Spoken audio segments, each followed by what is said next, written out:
오늘 우리에게 주시는 하나님의 말씀은 창세기 28장 10절로 15절 말씀입니다. 창세기 28장 10절로 15절까지 말씀입니다. 이 계시의 말씀을 봉독할 때 살아계신 하나님의 음성을 모든 분들이 들을 수 있기를 바랍니다.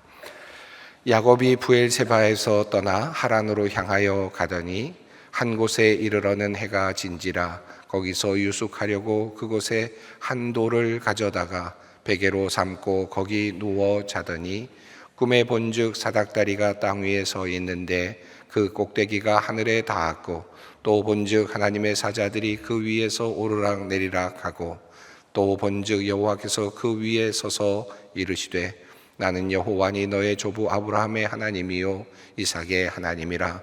내가 누워있는 땅을 내가 너와 내 자손에게 주리니 내 자손이 땅의 티끌같이 되어 내가 서쪽과 동쪽과 북쪽과 남쪽으로 퍼져갈지며 땅의 모든 족속이 너와 내 자손으로 말미암아 복을 받으리라. 내가 너와 함께 있어 내가 어디로 가든지 너를 지키며 너를 이끌어 이 땅으로 돌아오게 할지라. 내가 내게 허락한 것을 다 이루기까지 너를 떠나지 아니하리라 하신지라. 아멘. 아프리카에서는 행사 때나 손님이 올 때 비가 오면 축복이라고 합니다. 오늘 아프리카 선교회사의 날, 또 지금 예배에 참석하는 우리 모두 하나님의 축복입니다. 여러분은 지금 하나님이 행하시는 기적을 보고 계십니다. 저는 사람들 앞에 서면 울렁증이 있어서 말을 잘 못했고요. 중고등학교 때는 음악 시험을 독창으로 하는 게 있었으면 한 번도 노래를 불러본 적이 없습니다. 소리를 못 냈었습니다. 또 여행을 가면 며칠이든 잠을 자지도 못했고요. 그래서 가까운 친구들은 너는 연구 대상이다 매일 그렇게 저를 불렀습니다. 그런 저를 하나님은 케냐가 어디인지도 모르는 그런 때에 케냐를 마음에 품게 하셨고 또 기도하면서 아이들에 대한 비전을 주셨고 지금까지 하나님이 하시고자 하는 일을 이루어가고 계십니다. 이제는 어디 가든 등만 대면 잠 잘 자고요. 지금 이렇게 여러분 앞에서 서서 떨리지 않는 소리로 서일 수 있는 것도 제 삶 자체가 기적입니다. 오늘 본문 말씀은 야곱이 아버지 이삭을 속이고 형 에서의 축복을 모두 가로챈 뒤에 형 에서를 피해서 외삼촌 라반의 집으로 가는 도중입니다. 지금 야곱은 형이 자기를 죽일지도 모른다는 그 불안감에 빈 들에서 캄캄한 밤에 누워 있습니다. 그럴 때 하나님은 그를 찾아와서 말씀하십니다. 오늘 15절 말씀입니다. 내가 너와 함께 있어 어디 가든지 너를 지키며 너를 이끌어 이 땅에 돌아오게 할지라. 내가 허락한 것을 다 이루기까지 너를 떠나지 아니하리라. 너를 떠나지 아니하리라. 하나님께서 포기하지 않으신다는 것입니다. 도망자 야곱을 향한 우리의 상식을 뛰어넘는 하나님의 약속의 말씀입니다. 우리의 생각과는 전혀 다르게 하나님이 허락한 것을 다 이루기까지 야곱을 떠나지 않는다고, 포기하지 않는다고 말씀하십니다. 하나님은 우리의 생각이나 지식, 경험을 뛰어넘어서 일을 행하십니다.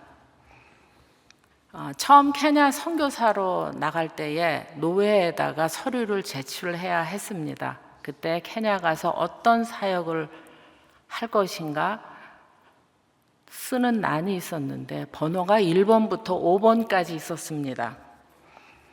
이 일이 이렇게 오래되어도 선명하게 기억에 남는 것은 하나님이 저에게 선교는 내가 허락한 것을 하는 것이다 라는 것을 가르쳐준 계기가 되었기 때문입니다. 첫 번째는 어떤 망설임도 없이 교회 개척이라고 썼습니다. 선교지에 복음을 전하러 가는데 제 생각에는 교회뿐이 없었습니다. 그래서 교회 개척이라고 썼고요. 두 번째는 케냐를 기도할 때 계속 하나님께서 저에게 어린이에 대한 마음을 주셨습니다. 그래서 생각을 했죠. 아이들이 가장 많이 모이는 곳 학교였습니다. 두 번째, 학교 설립 이렇게 썼습니다. 그 다음에 세 번째는, 이 첫 번째, 두 번째가 얼마나 큰 계획입니까? 세 번째는 아무리 생각해도 쓸 것이 없었습니다. 오후 내내 하나님 저 체면 좀 살려주세요. 적어도 반 이상 3개까지는 써야지 되는데 도무지 생각이 나지 않습니다. 그런데 몇 년 전에 에티오피아를 방문했을 때 봤던 그 장면이 생각났습니다. 거리에서 현지 남자가 발틀 재봉틀을 놓고 거기에서 옷을 수선하는 것을 봤던 그 기억이 떠올랐습니다. 3번에 재봉학교 썼습니다. 부끄럽지만 정말 칸 하나 메꾸는 생각으로 썼습니다. 저 그때 재봉틀 실 끼우는 것도 몰랐습니다. 그런데 탈라에서 정착하고 제일 먼저 시작한 것이 재봉사역입니다. 하나님은 우리의 모든 생각도 주관하시는 분입니다. 탈라 지역에 정착하고 제일 이렇게 주변을 보니까 많은 10대 미혼모들이 있었습니다. 그래서 그들을 도와줄 방법으로 주변에 있던 사립초등학교 교실 2개를 빌려서 재봉학교를 시작하였습니다. 현지 선생님을 채용하였고 학생들을 2년 과정으로 가르쳤습니다. 과정이 다 끝나면 국가고시를 봐서 자격증까지 취득할 수 있도록 지원하였습니다. 재봉학교를 통해서 만들어진 교복은 처음에는 학생 몇 명에게만 전하다가 점점 확대되어서 수년간 주변 많은 초등학교에 교복을 지원할 수가 있었습니다. 현재 재봉학교는 잠정적으로 중단하고 있습니다. 케냐의 교육 학제가 8학년, 4학년, 그러니까 초등학교, 고등학교 과정에서 저희 한국과 같이 6학년, 3학년, 3학년 과정으로 바뀌게 되었습니다. 그래서 바뀌면서 고등학교 과정에 기술학교가 생길 것이라는 말이 있어서 지금 잠정적으로 중단하고 어떤 방식으로 다시 시작할지 지켜보고 있습니다. 재봉학교와 비슷한 시기에 시작한 것이 토요 성경학교입니다. 주변에 이미 여러 현지 교회들이 있었기에 아이들이 학교에 가지 않는 토요일에 시작을 하였습니다. 지금까지 매주 토요일에 초등학생, 오전에는 초등학생, 오후에는 중고등학생이 함께 하고 있습니다. 매주 토요일 아침이면 이미 7시 전에 아이들이 모여듭니다. 9시 시작 전까지 마당에서 축구도 하고 또 풀밭에 앉아 제잘거리면서 노는 것을 볼 수가 있습니다.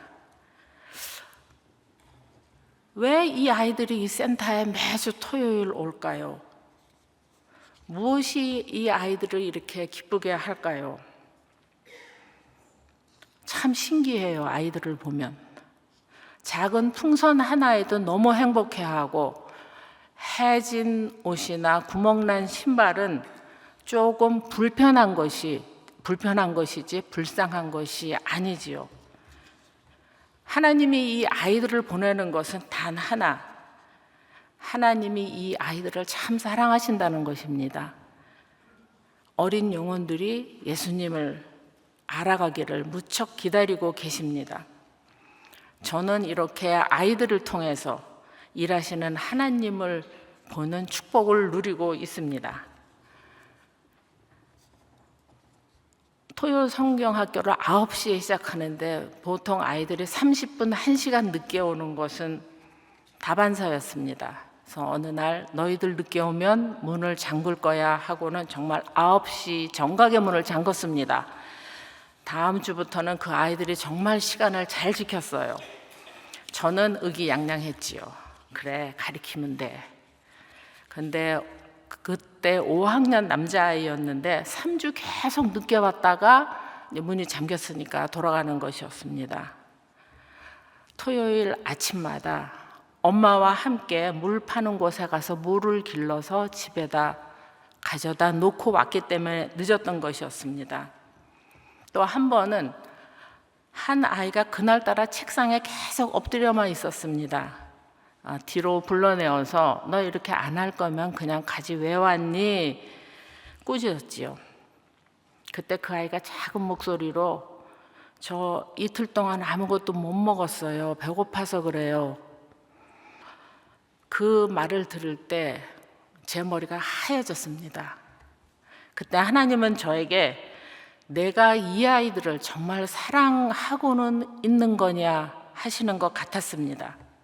자꾸 생각과 제 경험을 앞세웠던 저를 보실 때 얼마나 하나님이 답답하셨을까요? 하나님의 마음을 잘 알고 그 뜻에 순종하는 선교사 되기를 기도 부탁드립니다. 한 번은 초등학교 근처를 지나는데 저희 토요일 성경학교에 오던 아이였습니다. 철장 그 교실 학교 담 철장 바깥에 나와 있었어요. 길에 나와 있고 그 안에는 한 아이가 같이 서 있으면서 둘이 막 장난을 하고 있었습니다. 저는 왜 수업 중에 나와 있니? 빨리 안으로 들어가라고. 근데 그 아이가 못 들은 척 하면서 계속 장난을 치더라고요. 알고 보니까 학비를 내지 못해서, 작은 돈이지만 학비를 내지 못해서 학교에서 집으로 돌려보내졌던 것입니다. 하나님은 제가 매주 토요일 만나는 그 한 아이를 길에서 보게 하셨고 그 이후로 장학사역을 시작하게 하셨습니다. 감사하게 15년째 계속 이어지고 있습니다. 현재 중학생부터 대학생까지 27명의 아이들에게 학비 지원을 하고 있습니다. 안타까운 것은 지금도 많은 아이들이 교복을 입고 학교 있을 시간에 길에 나와 집에 가는 것을 볼 수가 있는 것이지요. 종종 성경을 읽다 보면 많은 분들이 경험하실 겁니다. 어떤 특별한 단어나 말씀이 다가오지요. 언제부턴가 성경을 읽으면 고아와 과부에 대한 말씀이 자꾸 다가왔습니다. 기도하면 할수록 고아와 과부를 긍휼히 여기라는 말씀이 왔습니다. 이러다 고아원 하는 것 아닌가 무척 겁났습니다.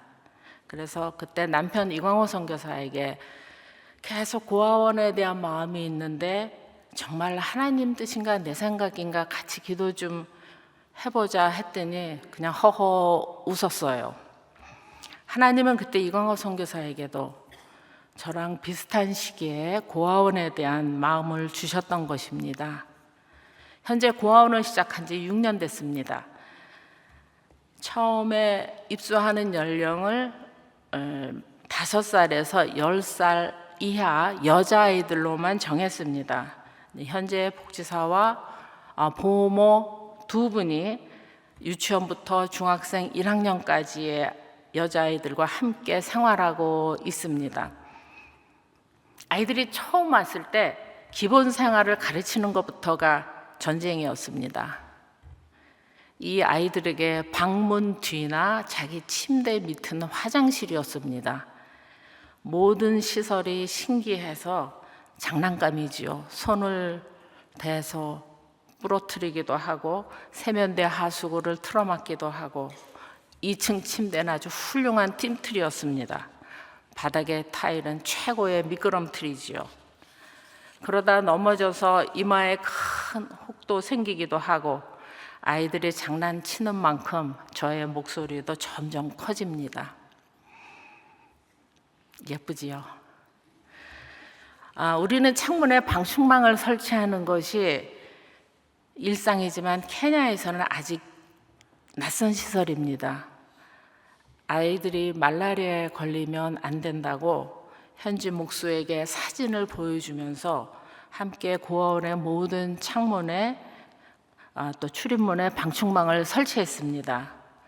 어느 날 보니 출입문 2개가 그 출입문 2개에 있던 방충망이 결 따라서 줄줄이 다 찢어져 있었습니다. 이광호 선교사가 마지막으로 한 작업이었기에 더 화가 났던 것 같아요. 왜 이걸 이렇게 찢었냐고 아이들을 한참을 혼내고 돌아서는데 제 마음에 큰 소리가 울리는 것 같았습니다. 그것이 그렇게 소중하냐? 내 아이들에게 그렇게 화낼 일이냐? 내 아들 예수는 너를 사랑해서 너를 살리려고 십자가에서 죽기까지 했는데, 저는 제가 아이들을 돌본다고 생각했는데 아니었습니다. 하나님이 이 아이들을 통해서 저를 사랑하고 계시는 것이었습니다. 케냐도 아동법의 보호시설에 아이들이 18살까지 있게 됩니다. 이 아이들도 크면 떠나겠지요. 아이들이 커서 자립할 수 있도록 해야겠지요. 하지만 아직까지는 구체적인 계획을 세우지 못하고 있습니다. 다만 이 아이들이 고아원을 떠나서 어느 곳에 가서 살더라도 내가 지냈던 고아원을 생각하면 그냥 행복한, 감사의 웃음을 있을 수 있는 곳, 그런 곳으로 기억되기를 바랍니다. 아들 선교사가 케냐에 들어와서 시작한 것이 컴퓨터 사역입니다. 아직 사실 저희 지역은 전기 보급이 매우 저조하고 고등학생들도 자기 컴퓨터 전화기도 없습니다. 그래서 매주 토요일 오후에 아이들에게 컴퓨터를 가르치기 시작했는데, 일주일에 사실 한 번 배우면서 연습하는 것으로는 진도 나가는 것이 정말 힘들지요. 때로는 보는 저희도 참 답답해요. 하지만 그래도 배우려고 계속 앉아있는 모습이 참 귀합니다. 수년 동안 책을 모으고 준비한 어린이 도서관입니다. 사실 저희 지역은 코로나 시기 이후에 초등학교 아이들이 자기 혼자 볼 수 있는 교과서를 처음 받았습니다. 주변 초등학교에 도서관에 대해 알리고 개방을 했는데, 사실 아이들이 시간을 내서 자기 책을 읽는다는 것이 아직 쉽지는 않습니다. 그래서 아이들이 오면 가장 저희 유치원 아이들, 3-4살 아이들이 처음 보는 그림책들, 고등학생도 그거 보고 참 행복해합니다.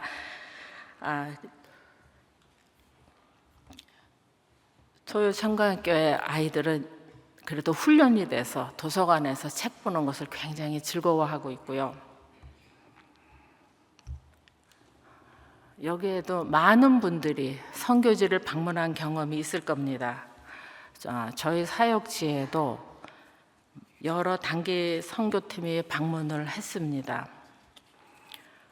성경 캠프에 참석하는 아이들은 물론이고 단기 선교팀에 부어주시는 그 하나님의 특별한 은혜를 경험할 수 있습니다. 저는 감히 그거를 저의 특권이라고 말하고 있습니다.